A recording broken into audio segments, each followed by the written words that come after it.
Welcome, I'm Antonietta Catanzariti, the Assistant Curator for the Ancient Near East at the Smithsonian National Museum of Asian Art. I welcome you to the exhibition, Ancient Yemen, Incense, Art and Trade. The exhibition highlights the economic impact of incense in ancient Yemen between the 1st century BCE and the 2nd century CE. The profitable trade of frankincense and myrrh allowed the ancient caravan kingdoms to build monumental buildings and cemeteries. The fine alabaster statues and metalworks produced by artists from ancient Yemen display masterful skills and the blending of local and classical motifs, underscoring the region's remarkable artistic and cultural cosmopolitanism. The exhibition highlights the fragile cultural heritage of Yemen. Since 2014, the ongoing civil war of Yemen has caused immeasurable human suffering and has damaged much of the country's cultural heritage. As the conflict drags on, the slow eradication of Yemen history continues. With this exhibition, the visitor will be able to learn about the diverse culture of ancient Yemen, which is the result of the incense trade that ran through the region and connected ancient Yemen through the different areas, the neighboring regions, but as well with the west and east. The exhibition holds important objects such as the Myrrhian head, an alabaster statue, a material that was heavily used for the production of funerary steles. The visitor will also be able to see the metalwork production that was produced in the Kataban Kingdom. The Kataban Kingdom was located at Timna, where many of these objects come from. There you will experience and observe some of the most important artistic production from this kingdom. Among the funerary statues, you will also be able to see a woman's head, made of alabaster, a material that is found locally in ancient Yemen. The alabaster statue shows a slight smile, but also wide eyes. The blue that you see around the bitumen eyes is probably glass or lapis lazuli.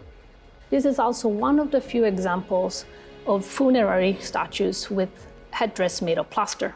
The funerary head was found in the cemetery at Timna, the capital of the Kataban Kingdom.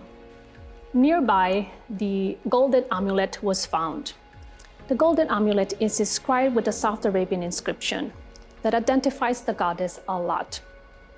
There's a combination of a half moon and as well as solar disk. The amulet was really meant to protect the person who was wearing this jewelry.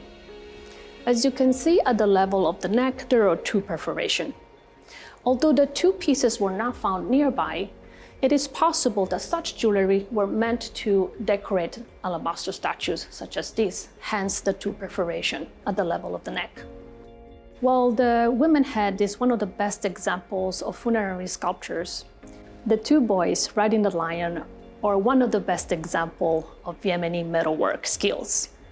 The two sculptures were found in a residential area at the site of Timna, and they're dated to the 1st century BCE and the 1st century CE. The South Arabian inscription found at the bottom of the two sculptures identified the owners of the residence.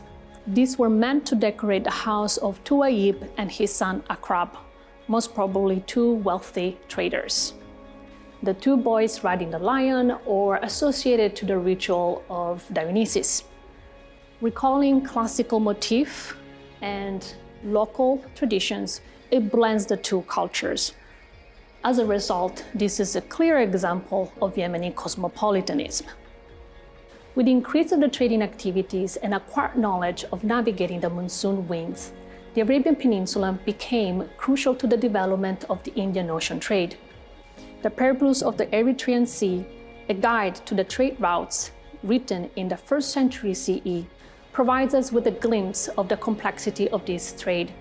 The Indian figurine from the 2nd and 3rd century CE found at the site of Kotwari in Oman, a site that was part of the Hadramaut caravan kingdom, offers an archaeological attestation of the Arabian Peninsula's connection with South Asia.